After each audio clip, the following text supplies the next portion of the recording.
आदाब नाजरीन, मैं सनम एजाज और आप देख रहे हैं ग्राउंड रिपोर्ट हालात और वाक़ात पर। हमारी पहली नज़र और हालात और वाक़ात पे शुरुआत राजौरी के इलाके से। ज़िला तरक्याती कमिश्नर राजौरी के दफ्तर के बाहर हड़कंप, और ये हड़कंप की वजह एक लिफाफा, एक डब्बा, और इस डब्बे में बताया गया कि हैंड ग्रेनेड है। कुछ लोगों ने पहले बताया कि हैंड ग्रेनेड है, बाद में मालूम हुआ कि यहाँ पे बाज़ाब्ता तौर पे बम लगाया गया था जिसके साथ तार थे, कनेक्शन जोड़ा गया था, और ये ज़िला तरक्याती कमिश्नर के दफ्तर को उड़ाने की कोशिश थी। इस सारे वाक़े में इलाके में फोर्सेस को लाया गया, बम डिस्पोजल स्क्वाड को लाया गया, और जिन्होंने बाद में इस बम डिस्पोजल स्क्वाड ने इस बम को नाकारा भी बनाया। पूरा इलाका राजौरी का, और राजौरी के इलाके में आपको नाज़रीन बताते चले कि यूजुअली सिचुएशन जो है वो लाइन ऑफ कंट्रोल के उस पार और इस पार की सूरत हाल के दौरान ख़राब रहती है, लेकिन ज़िला तरक्याती कमिश्नर के दफ्तर के बाहर आज की सूरत हाल और उस पर इंतज़ामिया ने इस सारे वाक़े की तफसील कुछ यूँ भी बताई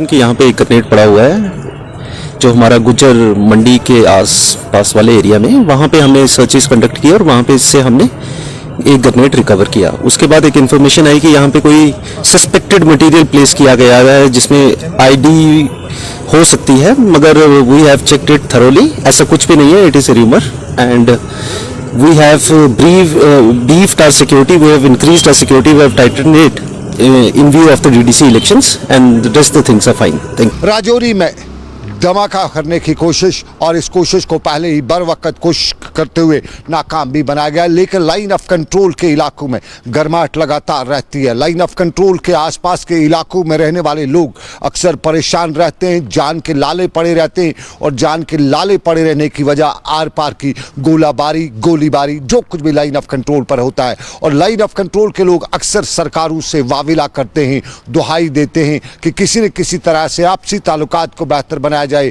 और इस सारी सूरत में आम लोगों की जानों को बचाया जा सके। और मोहम्मद सुल्तान भी कांग्रेस के सीनियर लीडर हैं, वो भी हिंदुस्तान और पाकिस्तान के हुकाम से यही अपील कर रहे हैं, यही उम्मीद लगाए बैठे हैं कि आर पार की इस सारी सूरत में इंसानी जानों का नुकसान होता है। इंसानी पैदा करना एक इंसान कर नहीं सकता है, फिर इंसान की जान लेना क्या मतलब रखती है। और मोहम्मद सुल्तान की यही अपील कि ताल्लुकात को बेहतर बनाया जाए।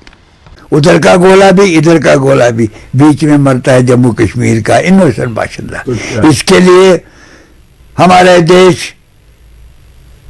सीरियस नहीं है।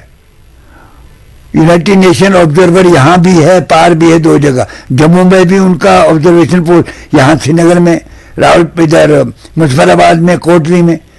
But for they are here.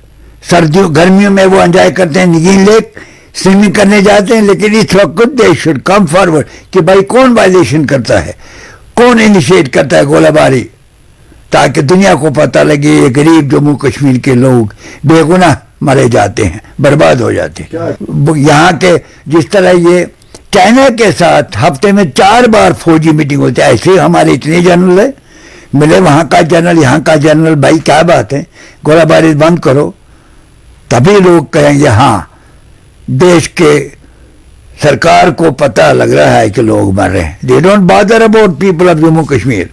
वो सिर्फ बढ़के मारते हैं दिल्ली में और फरोई मसूम के ऊपर।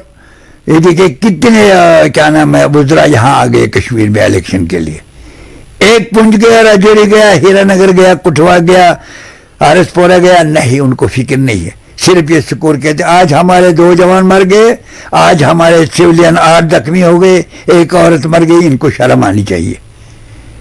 ये खुशी खुशी से ये बोलते हैं हमारे इतने मर गए, इतने मकान जमीन दो बोस हो गए, इतने लोग जख्मी हो गए, कम से कम शर्म करो। आर पार के ताल्लुकात और इन्हीं ताल्लुकात के बीच में ताल्लुकात दिल्ली और कश्मीर के 5 अगस्त 2019 के, और उन्हीं ताल्लुकात के पस मंज़र में जम्मू कश्मीर की सियासत भी बदली और फिर गुपकार अलायंस भी बना, और फिर बताया जाता है कि सियासतदान भी बदलना शुरू हुए। सियासतदानों के बदलने का पहला सवाल उमर अब्दुल्ला और फारूक अब्दुल्ला पर लगा, और उमर अब्दुल्ला और फारूक अब्दुल्ला के पिछले दिनों हुए क्वारंटीन को लेकर लोगों ने सवाल खड़ा शुरू करना किए। सवाल यही पूछा जाने लगा कि आखिर ये मजबूरी क्या थी इन हालात में, जब इंतखाबात थे, जब सियासत सर चढ़ कर बोल रही थी, तो क्वारंटीन होने का क्या मतलब था। कि जहाँ कुछ लोग ये भी बता रहे हैं कि उमर और फारूक जो जो क्वारंटीन हुए वो कोविड क्वारंटीन था, कुछ लोग कहते हैं पॉलिटिकल क्वारंटीन था। और पॉलिटिकल क्वारंटीन की कुछ लोग मिसालें देते हुए ये भी पूछ रहे हैं क्योंकि वो उमर अब्दुल्ला जो हर 4 घंटे के बाद कोई न कोई ट्वीट करता था, इन दिनों उसका जब पॉलिटिकल जो क्वारंटीन था उसमें उनका कोई ट्वीट भी नहीं आया, तो क्या कोई प्रेशर तो नहीं था। और उसी प्रेशर को न झेलते हुए कहते हैं कि मजबूरी के आलम में आज उमर अब्दुल्ला को श्रीनगर के नवाए सूबा की मैं पार्टी वर्करों की मीटिंग से खिताब भी करना पड़ा। और इस मीटिंग में उमर अब्दुल्ला ने दिल्ली से लेकर कश्मीर तक सवालात भी उठाए, हालात पर भी बात की। और उमर अब्दुल्ला ने जहां इस सारी सिचुएशन के दौरान बीजेपी पर इल्ज़ाम आयद करते हुए बताया कि कश्मीर की सियासत भी बदलना चाहती है, वहीं उमर अब्दुल्ला ने पीजीडीए यानी गुपकार अलायंस के जिम्मेदारों और कारकुनों को बताया कि वो ज़मीनी सतह पे गुपकार अलायंस के वोटरान को उम्मीदवारों को कामयाबी बनाए। उमर अब्दुल्ला ने श्रीनगर में गुपकार अलायंस के उम्मीदवारों को कामयाब बनाने पर जोर दिया, तो कुपवाड़ा में गुपकार अलायंस के तर्जमान सजाद गनी लोन ने अवामी मीटिंग से खिताब भी किया। और यहाँ भी सजाद गनी लोन ने जहाँ एक तरफ गुपकार अलायंस के उम्मीदवारों को कामयाब बनाने पर जोर दिया, वहीं गुपकार अलायंस के मुकाबिल आज़ाद उम्मीदवारों के खड़ा होने पर भी सवाल खड़ा करते हुए सज्जाद गनी लोन ने कहा कि अब क़यादत से पूछना भी पड़ेगा। सवाल क़यादत से उठ रहे हैं कि आखिर ये कौन लोग हैं। और सज्जाद गनी लोन ने यह भी बताया कि जहां क़यादत को ये सवाल भी, इस सवाल का जवाब भी देना पड़ेगा कि उसी पॉलिटिकल घरों के लोगों को मैंडेट दिया गया जहां पहले पॉलिटिक्स है और जहां उम्मीदवार बहुत ज़्यादा हैं, वहीं उन जमातों को भी सवालों का जवाब देना पड़ेगा जिनके डमी कैंडिडेट्स खड़ा हुए हैं या खड़ा किए गए हैं। नहीं, हम कोई एजेंडा ऐसा नहीं है, हम हिंदुस्तान का एजेंडा चला रहे हैं, कश्मीरियों का एजेंडा चला रहे हैं, ऐसा कुछ नहीं है। हम किसी और मुल्क का नहीं चला रहे, उनके साथ तो हम लड़े हैं। यहाँ कोई 15,000 पॉलिटिकल वर्कर शहीद हुए हैं, वो अक्कासी देते हैं कि हम किसका काम करते हैं। हम यकजहती दिखाने के लिए और कैंपेनिंग करने के लिए शबनम जी के लिए आए हैं। ये गुपकार अलायंस की कैंडिडेट है लेकिन हैं पीडीपी के कोटा से, लेकिन हम वहां से आए हैं इनके लिए कैंपेन करने के लिए, अपना सपोर्ट देने के लिए। और इंशाल्लाह लोग समझते हैं ये, और बड़ी अच्छी तादाद में वो गुपकार अलायंस के लिए वोट देंगे। सजाद गनी लोन कुपवाड़ा में इंतखाबी मार्का, और इसी इंतखाबी मार्के का अब दूसरा पड़ाव कल शुरू होने जा रहा है और इसी पड़ाव के सिलसिले में तैयारियां अरूज पर हैं। सरकारी सतह पे तैयारियां की जा रही हैं और शोपियां में जिला तरक्याती कमिश्नर मोहम्मद यासीन चौधरी ने जहां पहले से लेकर इन दिनों तक तैयारियों को बर वक्त अंजाम भी दिया, वहीं आज भी उन्हें इंतजामात का जायजा लिया और तैयारियों के हवाले से तफसीलात भी फराम की। जैसे आप जानते हैं कि आज हमारे जो फेज़ 3 की 2 कॉन्स्टिट्यूंसीज़ हैं, शोपियान 1 और शोपियान 2, उसकी डिस्ट्रीब्यूशन और डिस्पोजल हुई है पोलिंग पार्टीज़ की। इसमें हमारे शोपियान 1 में 7 लोकेशंस हैं जिसमें 18 टीम्स जा रही हैं, और शोपियान 2 में 8 लोकेशंस हैं जिसमें 20 टीम्स जा रही हैं। और इन सब के बहुत ही सिक्योर तरीके से ट्रांसपोर्टेशन हो रही है। जैसे आप देख रहे हैं, सबका सिर्फ हम बंकर्स में ही ट्रांसपोर्टेशन कर रहे हैं। और रात को इनको पहले हम क्लस्टर लेवल अकोमोडेशन दे रहे हैं, उसके बाद इनको सुबह इंडक्शन की जा रही है इनके रिस्पेक्टिव पोलिंग लोकेशन पे। सो होपफुली इस बार इस फेज़ में भी सब कुछ सेफ एंड साउंड होगा। अनंतनाग से लेकर गांदरबल तक के इंतखाबात होने जा रहे हैं और गांदरबल में भी इंतजामिया इंतजामात को हतमी शक्ल दे रही है और पुलिस बर वक्त कार्रवाई भी करने की तैयारी कर चुकी है। जहां कहीं कोई मामला हो पुलिस पहुंच रही है और पुलिस पहुंच जाने का यकीन भी दे रही है। और एसएसपी गांदरबल ने आज हमारे नुमाइंदे मोहम्मद सलीम को बताया कि इंतजामात को हतमी शक्ल दी गई है। और इसमें कैंडिडेट्स भी अकॉर्डिंगली बहुत ज़्यादा हैं, तीनों प्रकार के, पंच के, सरपंच के और डीडीसी के लिए। इसके लिए हमने पहले फेज से ज़्यादा बढ़ा के डिप्लॉयमेंट की है। अराउंड 60 कंपनीज़ के आसपास हमारी डिप्लॉयमेंट हो रही है और इसमें we have taken care of route, domination, area, deep into polling locations, polling parties का reinforcement and everything, so that कि एक प्रॉपर ग्रिड बने। और ख़ासकर जो श्रीनगर के साथ एरिया टच कर रहा है, हाडूरा वगैरह, लाइकवाइज गडूरा है और इधर आपके अखाल को भी टच करता है। और प्रॉपर डिप्लॉयमेंट की है। Decide security of the candidates, वो भी अभी अच्छे तरीके से मूव कर रहे हैं अपने अपने इलाके में। जो डोर टू डोर कैंपेन है, और जो रैलीज तो बंद हो चुकी हैं। इंतजामात को हतमी शक्ल गांदरबल में दी जा रही है, लेकिन इंतजामात को हतमी शक्ल त्राल में भी दी जा रही है और त्राल के मुख्तलिफ इलाकों में फोर्सेस की एडिशनल डिप्लॉयमेंट की गई है और इसी डिप्लॉयमेंट को मद्देनजर रखते हुए पूरे इलाके और ख़ासतौर पर हसास इलाकों पर नज़र रखी जा रही है।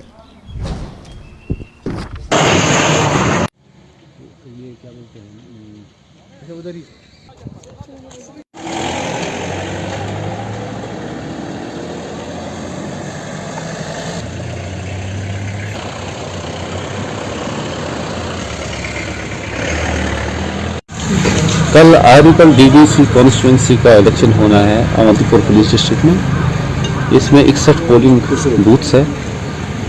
जो लोकेशन टोटल है कुल मिला के 24 लोकेशन है जहाँ पे इलेक्शन होना है। एक पंच कॉन्स्टिट्यूंसी और 3 सरपंच कॉन्स्टिट्यूंसी का भी कंटेस्ट होना है कल के दिन। तो सभी इंतजाम जो है सिक्योरिटी इंतजाम वो इन प्लेस है एंड मतलब everything is in place to have a fair and incident free. इंतखाबात का तीसरा मरहला, पहले मरहलों में हमने देखा अच्छी खासी तादाद में वोटर भी नजर आए थे, लेकिन सियासत के क्वारंटीन होने के सवाल और उस सवालों के बीच में कल की सूरत-ए-हाल और आज लिए गए इंतजामात का जायजा लिया मेरे साथी सईद तजमुल ने। Peoples alliance for Gupkar declaration के लिए राहत भरी खबर है कि स्टार कैंपेनर और जम्मू कश्मीर के साबिक मुख्यमंत्री उमर अब्दुल्ला ने आज अपना क्वारंटीन पीरियड मुकम्मल करने के बाद सीधा नवाई सुबह पहुंचे और नवाई सुबह में नेशनल कॉन्फ्रेंस के लीडरान की अहम बैठक में हिस्सा लिया। बैठक के दौरान नेशनल कॉन्फ्रेंस के लीडरान ने डीडीसी चुनावों और जम्मू कश्मीर की मौजूदा सियासी सूरत-हाल पर तफसील से बातचीत की। ज़राए के हवाले से खबर है कि उमर अब्दुल्ला ने पार्टी कार्यकर्ताओं को PAGD के हक में और चुनावी उम्मीदवार जो उनके हैं उनके हक में वोट मांगने के सफर को मजीद तेज करें। हालांकि खबर यह भी थी कि सीनियर अब्दुल्ला और जूनियर अब्दुल्ला ने जिस वक्त ट्वीट करके ये मुतल्लक किया कि अब वो मजीद जो है फिलहाल कैंपेनिंग नहीं कर पाएंगे अपने नुमाइंदों के, ना ही वो अपने उस डेलीगेशन से मिल पाएंगे जो डॉक्टर अब्दुल्ला और उमर अब्दुल्ला से मिलना चाहते हैं। उसके बाद आज सीधे तस्वीरें आपको दिखाते हैं कि नवाज सुबह ऑफिस के बाहर जो है फायर सर्विस एंड इमरजेंसी की गाड़ी लगी है। इसके अलावा जम्मू कश्मीर पुलिस सेंटर्स और पुलिस फोर्स की नफरी बढ़ा दी गई है इस पूरे एरिया में, ताकि अंदर की जो बैठक है नेशनल कॉन्फ्रेंस के नेताओं की उसको कहीं ना कहीं मुकम्मल होने में कोई परेशानी का सामना न हो। लेकिन इस मीटिंग के कई माने निकाले जा सकते हैं जब स्टार कैंपेनर्स जिसमें सजाद लोन वो लगातार खीमा जन है नॉर्थ कश्मीर के कुपवाड़ा, लंगेट और हंदवाड़ा के आसपास के इलाकों में, और न सिर्फ चुनावी उम्मीदवारों के हक में इंतखाबी बैठकों मीटिंगों डोर टू डोर में हिस्सा ले रहे हैं, बल्कि महबूबा मुफ्ती भी एक बार साउथ कश्मीर जाने लगी थी, उसके बाद उससे आगे अनुमति नहीं मिली थी। उसके बाद जब वहीदुर रहमान पारा की गिरफ्तारी हुई उसके बाद उनकी प्रेस कॉन्फ्रेंस को अलाउ किया गया और अभी तक बाहर की जो मूवमेंट है उनकी हमने उतनी ज़्यादा नहीं पाई। लेकिन नेशनल कॉन्फ्रेंस के लीडरान की इस मीटिंग में क्या कुछ हुआ, ज़राए के हवाले से खबर है DDC चुनावों को लेकर PAGD के उम्मीदवारों में जहां जहां पर बात नहीं बन रही है उस पर भी उमर अब्दुल्ला ने अपने पार्टी लीडरान को कहा कि इत्तेहाद व इत्तेफाक से आगे बढ़ें और जम्मू कश्मीर में भारतीय जनता पार्टी के जो लीडर कश्मीर आ पहुंचे जिसमें जो काबीना वजीर के साथ साथ भारतीय जनता पार्टी के स्टार कैंपेनर्स है जम्मू कश्मीर में इस वक्त खीमा जन है और लगातार गुपकार डिक्लेरेशन पर सवालिया निशान लगा रहे हैं और उन्हें 70 बरसों में कुछ न करने का इल्ज़ाम आयद करते हुए कहा कि उन्होंने जम्मू कश्मीर में डेवलपमेंट और बाकी मानों के अलावा उन चीज़ों को नज़रअंदाज करके पॉलिटिक्स बहुत ज़्यादा की। इस बीच में उमर अब्दुल्ला की आज की मीटिंग के माने साफ तौर पर इशारे हैं कि आने वाले दिनों में PAGD के उम्मीदवारों के हक में वो न सिर्फ वोट मांगने का सफर भी बांध सकते हैं बल्कि जो इत्तेहाद व इत्तेफाक इसमें किसी जगह पर नहीं पाया जाता उस पर भी शायद होमवर्क करके कुछ मामला हल किए जा सकते हैं। लेकिन जो कुछ भी होगी एक बात अहम है कि नेशनल कॉन्फ्रेंस की तरफ से आज की इस बैठक के बाद PAGD के मेंबरान के आपस में एक बार फिर मिलेंगे, क्योंकि काफ़ी टाइम हुआ जब PAGD के उम्मीदवार आपस में नहीं मिल पाए। और वाइट पेपर जो सजाद लोन तर्जुमान आला PAGD के उन्होंने कहा था कि जब श्रीनगर में बैठक हुई थी उसके बाद जम्मू में बैठक हुई उसके बाद कहा था कि अपना वाइट पेपर जारी करेंगे कि PAGD जो है सिर्फ चुनावों के लिए DDC के लिए इकट्ठे नहीं हुई है बल्कि जम्मू कश्मीर की मौजूदा तस्वीर के तनाजुर में वो साफ तौर पर इकट्ठे हुए हैं। उस वाइट पेपर के तनाजुर में भी शायद जारी करने से पहले कोई मीटिंग हो सकती है, लेकिन तीसरे मरहले से कबल उमर अब्दुल्ला का इस तरह से अपने घर से क्वारंटीन पीरियड मुकम्मल करने के बाद नवाज सुबह नेशनल कॉन्फ्रेंस ऑफिस पहुंचना शायद PAGD के लिए और इस्तिहाद के लिए शायद एक खुशखबरी हो सकती है। इमरान तारिक के साथ से तजम्मुल, गुलिस्तान टेलीविजन चैनल, श्रीनगर, कश्मीर। चलिए अब सियासत से हट के वो बात जो सरकार तो कहती है करते हैं, लेकिन अक्सर इल्ज़ामात लगाए जाते हैं कि बुनियादी सतह पे नहीं हो रहा है। और ये बात हम करें, आज माजूरों का आलमी दिन मनाया गया, दुनिया भर में तकरीबात हुई, जम्मू कश्मीर में भी तकरीबात हुई, बड़े पैमाने की ना सही लेकिन किसी हद तक तकरीबात हुई। और श्रीनगर के बिमना के इलाके में आज तकरीबात के दौरान हौसला अफजाई की गई उन लोगों की जो जिस्मानी तौर पर नाखेज हैं, वजूहात क्या भी रही हों, क्योंकि हालात कश्मीर के और इन हालात में बड़ी तादाद जो सूरत हाल का शिकार भी हुए हैं उससे भी माजूर हुए हैं। और श्रीनगर के बिमना के इलाके में आज हुई तकरीबात के दौरान हौसला अफजाई की गई। मुआशरे के मुअज़्ज़ज़ तबके के वो अफराद भी पहुँचे हुए थे जो दर्द दिल रखते हैं, और यहाँ हौसला अफजाई करते हुए उन बच्चों की भी हौसला अफजाई की गई जो यहाँ तालीम हासिल करें, उन असातिज़ा उस एडमिनिस्ट्रेशन की भी हौसला अफजाई की गई जो यहाँ पर तालीम दे रहे हैं, इन बच्चों को अपने बच्चों की तरह आगे लेके चल रहे हैं। और यहाँ कार रैली भी की गई और मुअज़्ज़िन जो यहाँ पहुँचे हुए थे उनकी भी पीठ थपथपाई गई। लेकिन इनकी सबसे इम्पोर्टेंट जो हमारे पास इनका सबसे बड़ा मुद्दा है वो है कि इनको इकोनॉमिकली कैसे हम इंडिपेंडेंट बनाएं, मतलब सेल्फ रिलायंट हो जाएं। तो उसके लिए इतना ज़्यादा अभी नहीं हो रहा है, तो पर्टिकुलरली इन आवर कंट्री, यहाँ हमारे मुल्क में। तो उसके लिए मैं गुजारिश करती हूँ आज के दिन उन लोगों से जो हमारे साथ रब्ता करें, जिनके पास है एवेन्यूज़ जहाँ पे बहुत आराम से ये हमारे डिसेबल जो है डिफरेंट टाइप के, चाहे वो बोल नहीं सकते हो, सुन नहीं सकते हो, अभी रिसेंटली मैंने देखा कि उनको भी हम बहुत अच्छी तरह से रिहेबिलिटेट, बड़े बड़े जो मॉल्स है, स्टोर्स हैं, वहाँ पे चीज़ों को रखने में ये बहुत काम आ सकते हैं। इसी तरह से एक पॉइंट बहुत ही इम्पॉर्टेंट है जो आज मैं कहना चाहती हूँ कि हमारा ये जो डिसेबल्ड है ये खुद ATM तक नहीं जा सकता है, इसको ज़रूर किसी की हेल्प लेनी पड़ती है कि भाई मुझे 4 पैसे निकाल दें, मुझे हेल्प। तो मैं गुजारिश करती हूँ सब जो भी द हेल्प ऑफ बैंकिंग है कि वो किसी तरह से कहीं कहीं इनके लिए ऐसे ATMs में रैंप्स लगवाएं ताकि ये भी अपना पैसा खुद निकालें। ये एक है गुजारिश। और दूसरी ये है कि जितने भी यहाँ पे बड़े बड़े एस्टैब्लिशमेंट वाले हैं वो हमारे साथ राब्ता कायम करें। ऐसी बात नहीं है, they can do the wonders of the world. They are mentally just like normal, but physically इनके साथ कुछ अल्लाह ताला ने कुछ चैलेंजेस हैं।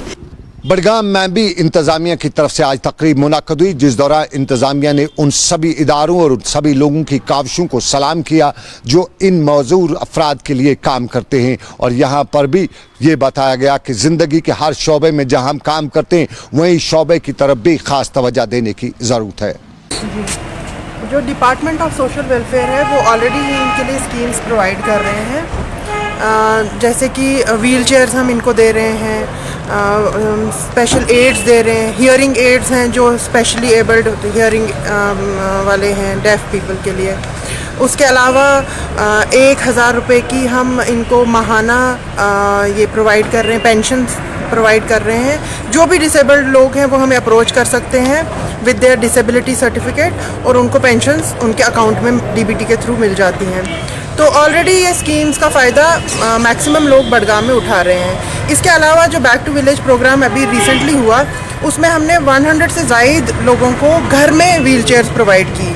तो इस हिसाब से जो हमारा हिसाब चल रहा है उस हिसाब से तो कोई भी डिसेबल्ड ऐसा नहीं है इस वक्त बडगाम में जिसके पास ये व्हील चेयर नहीं है, फैसिलिटी नहीं है, ट्रैवलिंग फैसिलिटी नहीं है। इसके अलावा हम स्कूटीज़, मोटराइज स्कूटीज़ प्रोवाइड करते हैं, लेकिन ये बहुत चुनिंदा लोगों को प्रोवाइड की जाती हैं, जैसे कि कोई एजुकेशन अपनी परस्यू कर रहा है, कोई PG कर रहा है या कोई घर से निकल के कहीं जॉब पे जा रहा है, तो उन लोगों को स्कूटी भी प्रोवाइड की जाती है। ये प्रायोरिटी बेसिस पे होता है। तो इसके अलावा हम जो ये डिसेबल्ड पर्सनस एसोसिएशंस होती हैं इनको काफ़ी इनकरेज करते हैं अपनी कुछ इंडस्ट्री डालने के लिए, जैसे कुछ लोग शॉल इंडस्ट्रीज़ में काफ़ी आगे बढ़ चुके हैं, कारपेट मेकिंग इंडस्ट्रीज़ हैं उसमें आगे बढ़ चुके हैं। तो इस तरह से हम चाहते हैं कि थोड़ी बहुत स्किल डेवलपमेंट भी हो जाए सोशल वेलफेयर के थ्रू, और साथ साथ इनको हम जितना प्रोवाइड कर सकें घर पे बैठ के वो हम प्रोवाइड कर रहे हैं।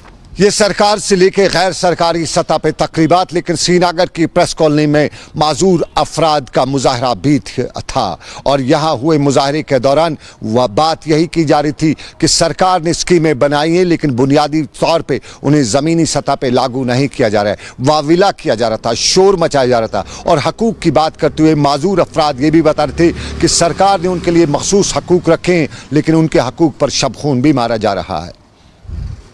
हमारी सरकार ने कुछ डॉक्टरों को प्राइवेट प्रैक्टिस करने की इजाज़त तो दी है लेकिन रेट्स जो डॉक्टरों ने खुद मुकर्रर कर रखे हैं वो आसमान को छू रहे हैं। वो एक आम आदमी की ताकत से, एक आम आदमी की जेब पर बहुत भारी पड़ते हैं और सरकार ने जहां कायदा और कानून तो मुकर्रर किया है लेकिन इन डॉक्टर साहिबान से कौन बताए कि कायदा और कानून के बीच में कुछ इंसानियत भी है।